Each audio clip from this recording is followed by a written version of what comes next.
हाल उन्हें सैल अंदर है चेंज कर लो। हालेलुया।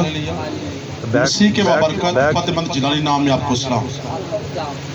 आज की शाम खुदा आपके साथ हो और खुदा की ढेरों बरकतें आपकी जिंदगी के साथ कांटेक्ट करें।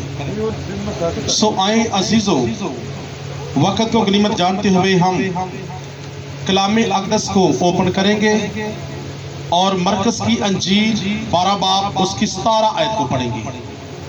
मरकस की अंजील 12 बाब उसकी 17 आयत। अक्सर बात आपने बहुत दफा इस बात को सुना भी होगा और इससे पहले कि ये मैं कहूँगा कि इसकी ट्रांसलेशन या कह लें कि इसकी जो बयानबाजी है वो मुख्तलिफ भी होगी और आप इस बात से सब कमोज होंगे कि हमने सुना तो था लेकिन समझा आज है। तो आए जिस बेटी के पास भी ये तिलावत है, मरकस 12 बाब की 17 आयत। उसी में सबको सलाम। हमारे लिए आज की तिलावत। यीशु ने उनसे कहा, जो कैसर का है कैसर को और जो खुदा का है खुदा को अदा करो। वो उस पर बड़ा तहजब करने लगे। पाक कलाम के पढ़ने और सुनने जाने पर खुदावंद की खास बरकत हो। खुदावंद का शुक्र। अक्सर कलाम अक़दस में ये पढ़ने में आता है कि मसीह खुदावंद को लोग परेशान करने के लिए, उसे किसी बात में फंसाने के लिए या उसे भी किसी किस्म की कंफ्यूजन देने के लिए नए से नया सवाल खड़ा करते हैं। इससे पहले आप देखें कि यूहन्ना रसूल यूहन्ना इस्तबागी का क्या मतलब है? बपतिस्मा देने वाला। यूहन्ना इस्तबागी के बारे में भी यीशु से कहा गया, तुम बता कि यूहन्ना का लोगों ने जब पूछा यीशु से कि फला बात कैसे है, तो यीशु ने आगे से कहा कि भाई तुम मेरा सवाल बता दो, मैं तुम्हारा बता देता हूँ। कहा तुमने पूछ लिया, अब मेरा सवाल बताओ। लोग खामोश हो गए। उसने कहा बताओ मुझे कि यूहन्ना का बपतिस्मा आसमान की तरफ से था या जमीन की तरफ से? वो सारे के सारे खामोश हो गए। कहते हमें नहीं पता। ये बात क्यों कही लोगों ने? क्योंकि अगर कहते थे कि आसमान की तरफ से है तो लोग कहते, फिर दूसरे लोग कहते कि इन उस्तादों ने, इन फकी और फरीसियों ने आज तक हमसे बात क्यों छुपाई है कि यूहन्ना का बपतिस्मा आसमान की तरफ से था और वो आसमानी नबी था, इल्हाम के मुताबिक जमीन पर आया। इस बात पर भी वो झूठे होते थे। अगर वो कहते कि यूहन्ना का बपतिस्मा जमीन का है तो फिर वो कहता है कि तुमने इसकी बातों पर यकीन क्यों किया? आप सब जानते हैं कि यूहन्ना का बपतिस्मा कहां से था? यूहन्ना का बपतिस्मा कैसे हुआ? कैसे हुआ? किसी के ज़हन के अंदर यूहन्ना इस्तबागी जो बपतिस्मे देता था, आगे वो लोगों को बपतिस्मे देता था ना, तो उसका भी तो बपतिस्मा पहले होना जरूरी था ना। उसका बपतिस्मा कहां से हुआ? उसको किसने बपतिस्मा दिया? कोई आइडिया पेश करना जरूरी है। ये नहीं है कि मुश्किल साथ बैठ जाए। यूहन्ना का बपतिस्मा माँ के पेट से। जोरदार ताली देंगे मेरी मिसेस के लिए। कैसे? यूहन्ना का बपतिस्मा कहां से था? माँ के पेट से था। और माँ के पेट में यीशु ने उसको बपतिस्मा दे दिया था। हुआ कब? उस वक्त जब मुकद्दसा मरियम अलीशबा से मिलने के लिए पहाड़ी इलाका के अंदर गई और जाकर मिली उससे और दूर से कहा सलाम तुझको जिस पर फजल हुआ है। तो वो कहती है कि सलाम तुझको भी जिस पर फजल हुआ है और मुबारक है मेरे खुदावंद की माँ जो मेरे घर आई। और उसी वक्त इस बात को अलीशबा ने सुना और सुनते ही उस जैसा माँ ने सुना वैसा उसके बेटे ने सुना। जैसा माँ सुनती है, ये बड़ा लंबा लेक्चर है, अगर इस बात में चले जाए जैसा माँ सुनती है ना, बच्चे भी पेट में वैसे सुनते हैं। और जैसा माँ जमीन पर काम करती है, बच्चा भी उसका असर लेता है। तो माँ ने यानी कि अलीशमा की आवाज के जरिए मुकद्दसा मरियम की आवाज सुनी। तो मुकद्दसा मरियम की आवाज वो थी नहीं, बल्कि किसकी थी? वो मसीह खुदावंद की थी। क्योंकि उस तरफ मसीह खुदावंद उसके पेट में है और दूसरी तरफ उसके पेट में यूहन्ना इस्तबागी है। उधर से यीशु की आवाज मुकद्दसा मरियम की आवाज बनकर यूहन्ना के कानों में पड़ी और उसका यानी कि बपतिस्मा हो गया। खुदा की कुदरत, हालेलुया। यानी कि खुदा बड़ी कुदरतों के वसीला से अपने नबियों को बपतिस्म करता है। लेकिन ये अनुमान हमारा ये नहीं है। कहने का मकसद है, ये बेस थोड़ी सी मैंने इसलिए खोली है कि लोगों ने यीशु को फंसाने के लिए बात की और यीशु ने आगे उनको ये सवाल कर दिया, लेकिन किसी को ना आया। और इसका मतलब है कि उस वक्त उनको आता था, तो आज हमें भी आना चाहिए, क्योंकि यूहन्ना का बपतिस्मा कहां से था? ठीक है। और जब के यीशु अल मसीह यहाँ पर भी है, तो गैदर का है, भीड़ है और कानूनी लोग वहां खड़े हैं और कानून के लोग भी हैं और दूसरे जिस्मानी लोग भी, यानी कि अवामी लोग भी हैं। तो उनके दरमियान यीशु खड़े हैं और खड़े हैं, तो उनसे सवाल किया गया ये कि हमें बता कि कैसर को जजिया देना, कैसर को टैक्स देना क्या रवा है? हम कैसर को टैक्स दे सकते हैं? तो यहाँ पर लोगों ने, फकी फरीसियों ने यीशु को इस बात पर सवाल करके क्यों कुछ पूछना चाहा था भला? क्योंकि वो चाहते थे कि यीशु कहे कि नहीं भी, हम उसको टैक्स नहीं देंगे, हम अपनी बादशाही खड़ा करना चाहते हैं। लेकिन यीशु की बादशाही आप सब जानते हैं कि जमीनी बादशाही है कि आसमान की बादशाही है? यीशु की बादशाही आसमान की थी, इसीलिए कि उस खुदावंद ने जमीन की बादशाही का रिस्क नहीं लिया और जमीन की बादशाही के ऊपर जोर नहीं दिया। लोग समझते थे कि शायद ये कहेगा कि ये हम यीशु यानी कि हम कैसर को जजिया, कैसर को टैक्स नहीं देंगे। और जो कलामे अक़दस में लिखा है, जो जिस्मानी है वो जिस्मानी बातों के ख्याल में रहती है, और जो रूहानी है वो रूहानी बातों के ख्याल में रहती है, और जो गुनहगार है वो गुनहगारी की बातों में ख्याल में रहते हैं, और जो खुदा के कलाम के साथ अटैच है वो खुदा के कलाम की बातों के साथ अटैच रहते हैं। यहाँ पर जो लोग थे, अवामी लोगों का ख्याल 24 घंटे दुनिया की बादशाही के अंदर, दुनिया के वोटन के अंदर, दुनिया के इलेक्शन के अंदर, और किसी को जिताना, किसी को हराना, ये अवाम का काम था। अवाम इस बात पर सोच रही थी, लेकिन यीशु का ख्याल जमीन पर नहीं था। वो उसे पता था कि मेरी बादशाही तो आसमान की है, मुझे आसमान पर जाकर बादशाही करनी है, यानी कि जब मैं आऊंगा तो पूरी दुनिया के ऊपर मेरी बादशाही होगी। कल अकेली रोम की हुकूमत के ऊपर बादशाही नहीं होगी, वो तो छोटा सा किता है। लेकिन जहां पर वो लोगों ने सवाल किया तो यीशु ने आगे से उनको मुस्बत जवाब दिया। कहा क्या कि भाई तुम क्या करो, क्या लेके आओ? सिक्का लेके आओ। आज का अनुमान मैंने सॉरी बताना भूल गया था, आज का अनुमान है खुदा की सूरत, खुदा की सूरत, यानी कि मसीह खुदावंद कहते हैं कि जाओ सिक्का लेके आओ, और वो सिक्का लेके आए। आपने बड़ी बड़ी कलाम सुना है, सिक्का लेके आए। तो मसीह खुदावंद ने क्या कहा सिक्के के बारे में? क्या कहा था सिक्के के बारे में? कि लाओ सिक्का मुझे दिखाओ। एक साइड से कर दी, कहा कि बताओ ये सूरत किसकी है? तो लोगों ने क्या कहा? किसकी? कैसर की। और कैसर जो था वो जमीनी बादशाह था कि नहीं? वो रोम का बादशाह था कि नहीं? और जिस मुल्क के अंदर जो बादशाह होगा करेंसी भी उसी के नाम से चलेगी ना, क्योंकि जितने भी कैसर आए हैं वो रूम के अंदर है। एक कैसर पहला आया तो पहले कैसर की तस्वीर सिक्के पर आ गई, नोटों पर आ गई। उसके बाद जितने भी बादशाह, जितने भी उस वक्त के सदर और जितने भी यानी कि अहदेदार सीट पर बैठते थे तो वो कैसर के नाम से कहलाते, लेकिन पहले कैसर की जो तस्वीर थी वो नोटों के ऊपर और सिक्के के ऊपर चलती थी। इसीलिए कि यीशु ने कहा कि ये सिक्का, इसके ऊपर तस्वीर ये किसकी है? कैसर की है। उसने कहा जो कैसर का है वो कैसर को दो और जो खुदा का है वो खुदा को दो।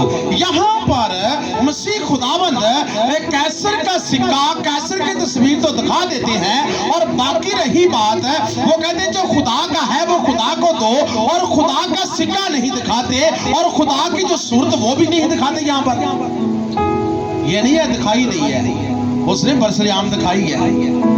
लेकिन यहाँ पर ये सवाल सैलेंट है और कैसर की तस्वीर और सिक्के के ऊपर लगी हुई थी वो दिखा दी। कहा भी जो कैसर का है तुम कैसर को दो। कैसे? क्या आज के दौर में अगर हम मामूली बात है एक माचिस की डिब्बी लेते हैं तो उसके ऊपर हम टैक्स भरते हैं। अगर हम घी लेते हैं, अगर हम चीनी लेते हैं, अगर हम जमीन यानी कि खाने की जितनी भी अशिया लेते हैं उनका टैक्स है, बिलों के ऊपर भी टैक्स है। हम बहुत ज्यादा टैक्स हुकूमत को देते हैं क्योंकि हम जिस हुकूमत के अंदर रहते हैं उस हुकूमत को टैक्स देना हमें रवा है। यानी कि मेन यीशु की बात के मुताबिक है कि जो कैसर का है वो कैसर को टैक्स दो और जो खुदा का है वो खुदा को टैक्स दो।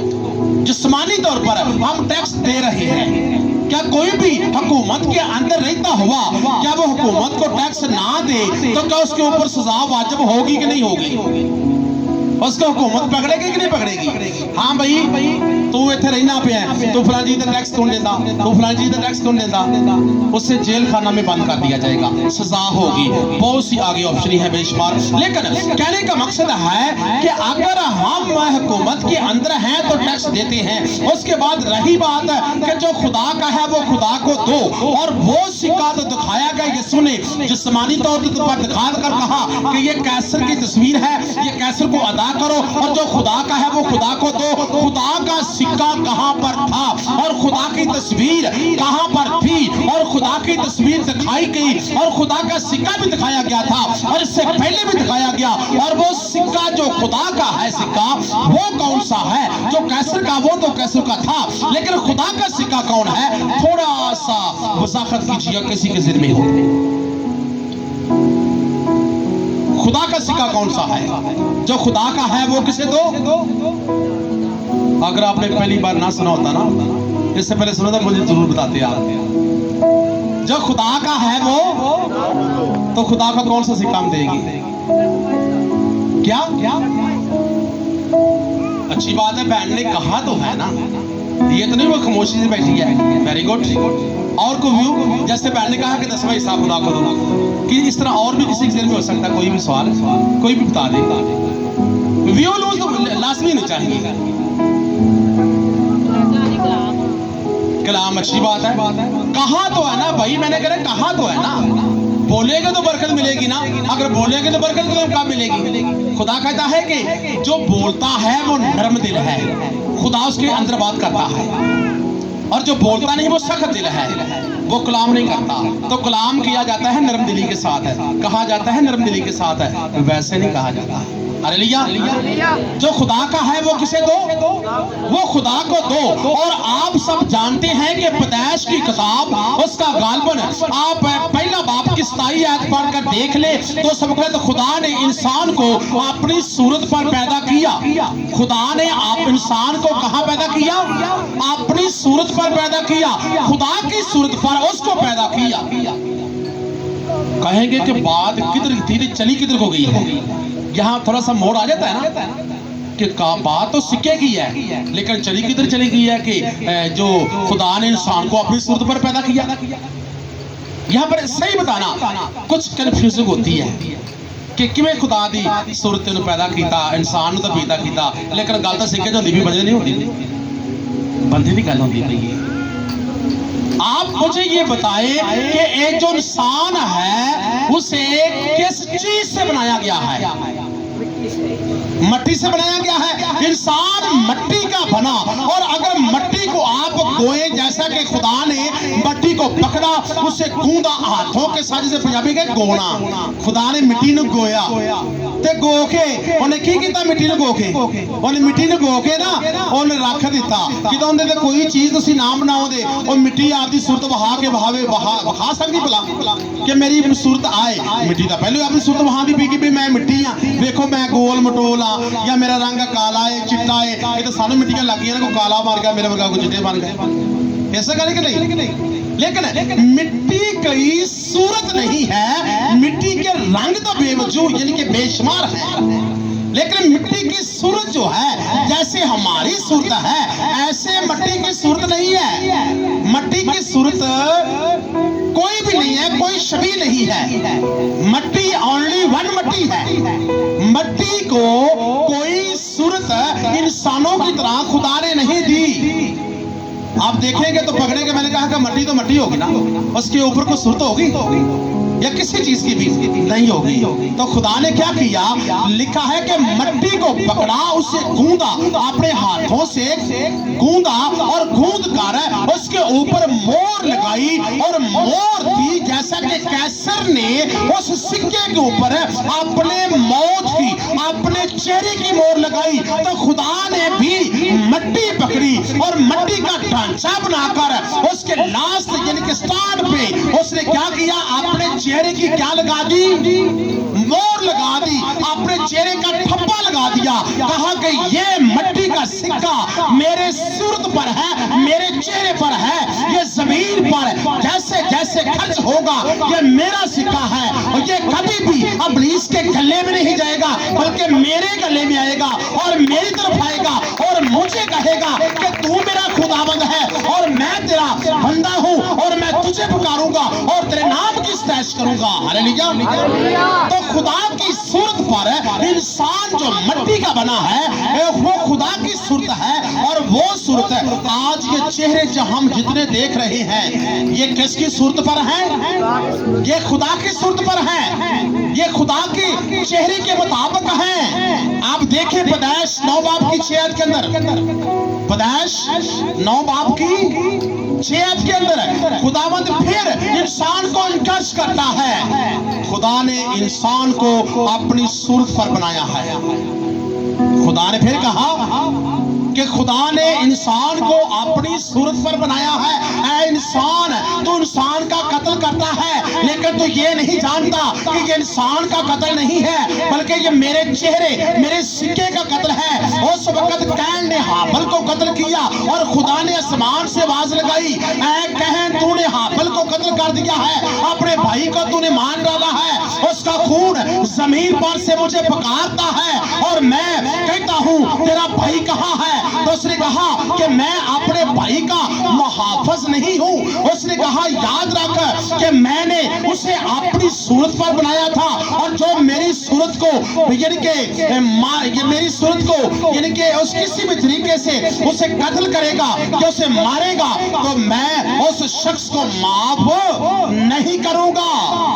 खुदा कभी भी अपने चेहरे पर बनाए हुए इंसान का अगर इंसानियत कत्ल करती है तो खुदा आसमान पर से उसके लिए आवाज बुलंद करता है, वो उसे कभी इंसानियत को माफ नहीं करेगा। ये पैदाइश 9 बाब की 6 आयत के अंदर है। ये अल्फाज हकूकत अल्फाज को पेश करते हैं, हकूकत इंसान के हकूक। अगर इंसान दूसरे इंसान के हक मारता है वो हकूक अल्फाज के अंदर है, और अगर इंसान दूसरे इंसान को हक देता है तो वो खुदा को खुश करता है। अगर वो इंसान की इंसानियत का कत्ल करता है तो वो खुदा को दिख करता है, खुदा को गुस्सा दिलाता है कि इसने मेरे बनाए हुए सिक्के को खत्म किया है, इसने मेरे बनाए हुए चेहरे पर जो इंसान बनाया गया था उसको उसने इंसानियत का कत्ल किया है। उसने कहा उस वक्त कि अब तेरा कत्ल भी होगा, तूने अपने भाई का कत्ल किया, अब तेरा कत्ल भी होगा, लेकिन जो तुझे मारेगा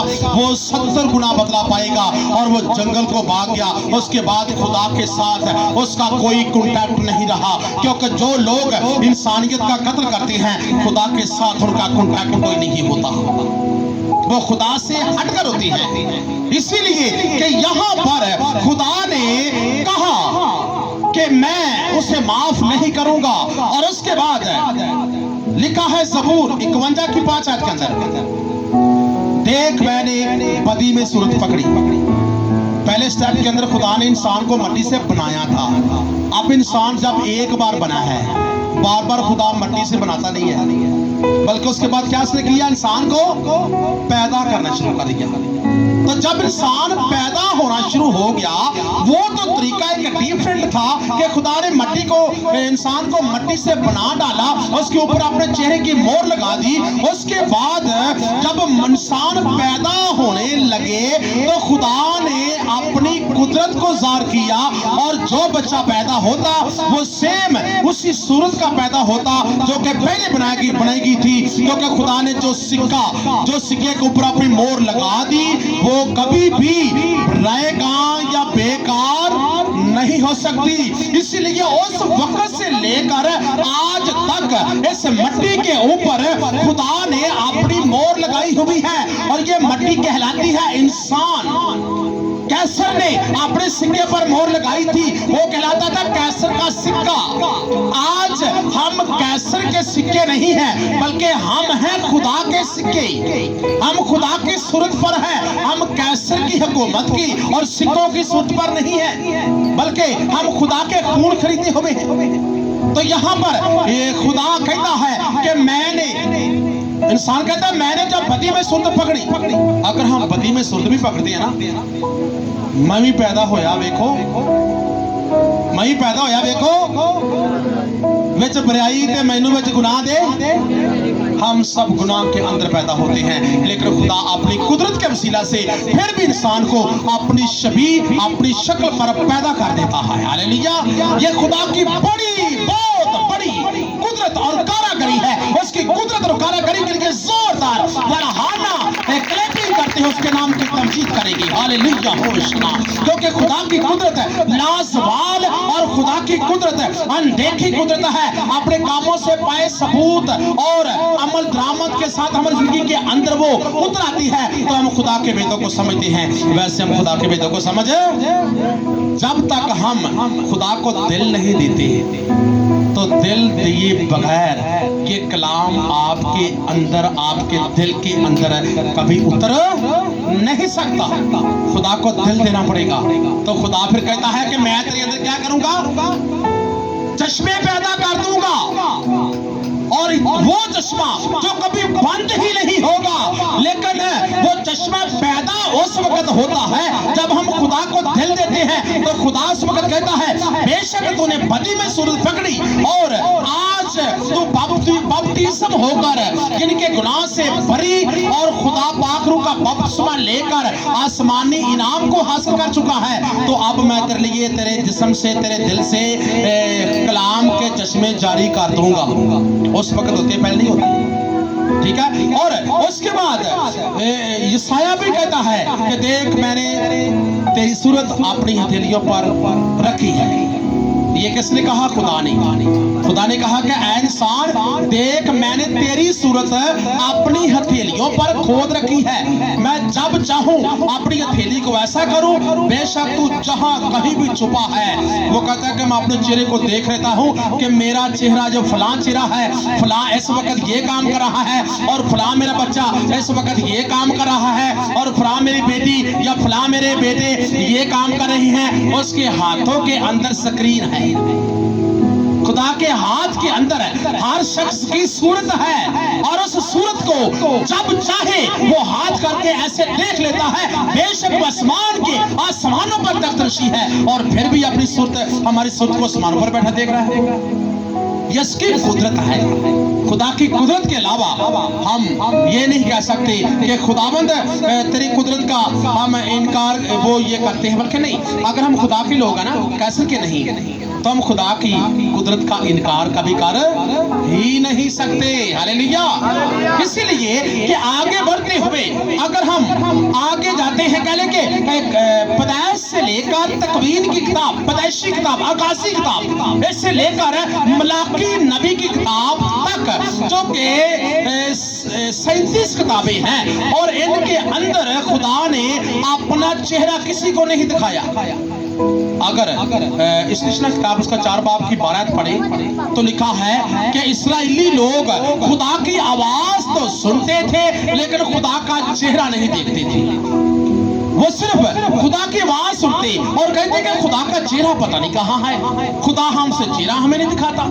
लेकिन इसी असना के अंदर उन लोगों ने इनके पहाड़ के चौगिर्द खड़े थे, वहां से आकर एक बैल बनाया सोने का, और बैल बनाकर कहा कि देखे ये हमारा खुदा है, कम से कम इसकी हम शक्ल तो देखते हैं। तो खुदा कहता है कि नहीं, तुम मेरी सूरत जैसा कोई जमीन पर निशान ना बनाना, और तुम यीशु की सूरत जैसा भी जमीन पर कोई निशान ना बनाना।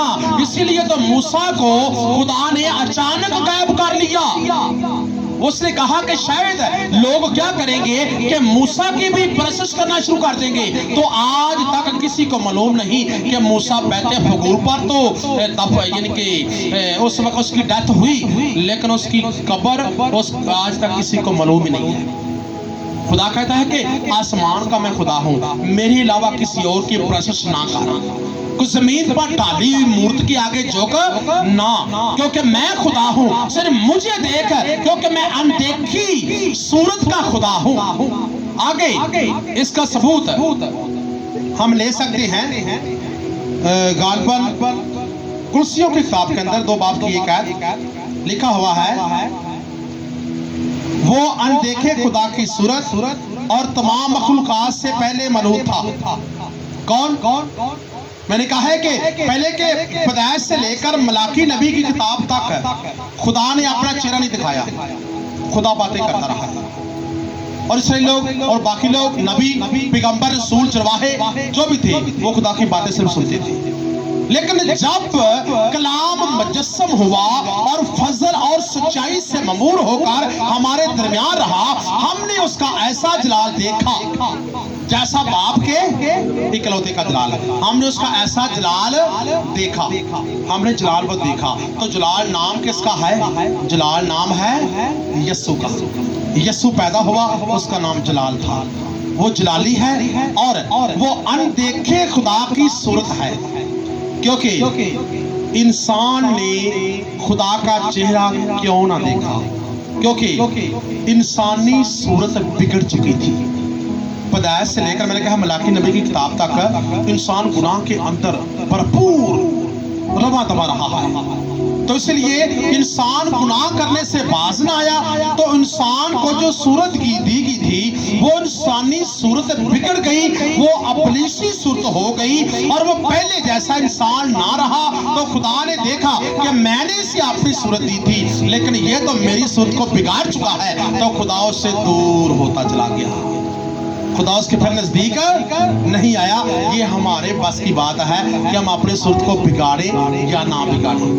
अगर हम गुनाह करेंगे तो खुदा की सूरत को बिगाड़ देंगे और हमारे ऊपर इब्लीसी सूरत आ जाएगी। तो पीछे पुराने अहदनामे के मुताबिक ऐसा ही कुछ हुआ। तो नए अहदनामे के अंदर यीशु कलाम मुजस्सम हुआ और उसने खुदा की सूरत को ज़ाहिर किया, दिखाया कि देखो मैं खुदा की सूरत हूँ। तो लोगों ने देखा कि ये खुदा की सूरत है। और उस वक्त यहूदियों ने और उस वक्त के कितने भी शरा के आलम थे और जितने भी लोग थे, उन सब ने इस बात का यकीन ना किया। तो खुदा ने कहा कि मैं अपनों के घर आया लेकिन अपनों ने मुझे कबूल ना किया, लेकिन जितनों ने मुझे कबूल किया मैंने उन्हें खुदा के फर्जंद बनने का हक बख्शा। जहां नबी होता है वहां उसकी इज्जत नहीं होती, जिस जगह पर वो मकीम होता है वहां पर उसकी रिस्पेक्ट नहीं होती। और जब उस मुल्क के अंदर यीशु की इज्जत ना हुई तो यरूशलेम के लोगों ने यीशु को कबूल भी ना किया। तो आगे रूम या दूसरे गिरदोनवा के इलाकों के अंदर यीशु मनाती करते चले गए तो लोगों ने कबूल कर लिया। और आज उस वक्त से लेकर अब तक यरूशलेम के लोगों की तादाद तो 2 करोड़ तक पहुंची, लेकिन मसीह लोगों की एक मसीह था, लेकिन उसने मसीह किए कितने? कम से कम अरबों की तादाद में मसीह बढ़ गए। इस आबादी का मुकाबला आज तक नहीं कर सका। हालेलुया। क्यों? क्योंकि मसीह सच्चाई है, मसीह हक है, मसीह निजात है, मसीह कलमा है, और मसीह कलामे मुजस्सम है, और मसीह शफाअत देने का मंबा है, मसीह हमारे गुनाहों को उठाने वाला वो नबी है, और मसीह आसमानी बादशाही करने आ रहा है, और मसीह हमारा सबका जो दुनिया के ऊपर है उनका हिसाब करेगा, और मसीह ही हर एक शख्स के ऊपर आज भी अपनी कुदरत के वसीला से अपने जलाल को ज़ाहिर करता हुआ मौज़े दे रहा है। वो किसी से मजहब नहीं पूछता, वो किसी से रंगो नस्ल नहीं पूछता, वो किसी से छोटा बड़ा नहीं पूछता, बल्कि वो हर शख्स को जो उसे चाहते हैं उसकी तमजीद करते हैं, वो उसको मौज़े दे रहा है और देता रहेगा। हालेलुया। और हमेशा तक देता रहेगा। उसकी आवाज है कि तुम अपनों से प्यार करते हो तो क्या करते हो, बल्कि किन से प्यार करो। वो मोहब्बत या प्यार वो करता है जो अपने दुश्मनों से भी प्यार करे। मैं उसको अबरशत मानता हूं। अपनों को प्यार करना बड़ी बात नहीं है, कलाम कहता है अपने दुश्मनों से भी प्यार करो, तो वो मेरा शागिर्द है। इसलिए कि मसीह यस्सु ईसा बिन मरियम खुदाबंदों का खुदा, बादशाहों का बादशाह, अंजील मुकद्दस कहती है, वो कहती है कि हर एक दुश्मन है या दोस्त उससे प्यार करो, ये तुम्हारी जंग है। हालेलुया। यही जंग है मसीहत के अंदर। तो खुदाबंद खुदा कहता है कि तुम मेरी सूरत को बिगाड़ना ना। इसलिए मैं कहता हूं कि अगर तुम इंसानियत के साथ प्यार करोगे ना, तो तुम किसके साथ प्यार करोगे? खुदा की सूरत के साथ प्यार करोगे। किसी इंसान के साथ भलाई करना खुदा की सूरत को प्यार करने के बराबर है। ये है खुदा की सूरत, इंसान का चेहरा। खुदा की सूरत उसके मुकद्दसीन जो उसके कलाम का प्रचार करते हुए उसकी सूरत को जाहिर करते हैं, क्योंकि खुदा की सूरत कलाम अक़दस की रोशनी, नूर की तजल्ली, यीशु का मसा और जलाल के शोले आग की रोशनी है। कलाम में अक़दस जो है वो खुदा की सूरत की अक्सबंदी पेश करता है। हालेलुया।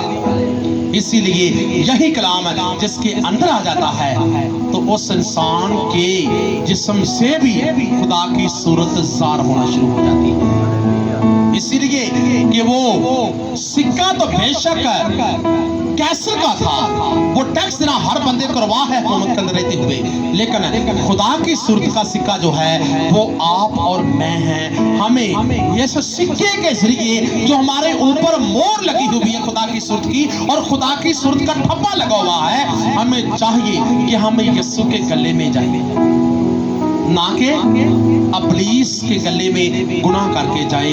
खुदा ये नहीं चाहता। आए अपनी आंखों को बंद करेंगे और आज वादा करेंगे, खुदाबंद अगर हम तेरी सूरत पर सिक्के बनाए गए हैं तो तूने कहा है कि मैंने अपने कीमती जवाहरात को मट्टी के बर्तनों में भर रखा है।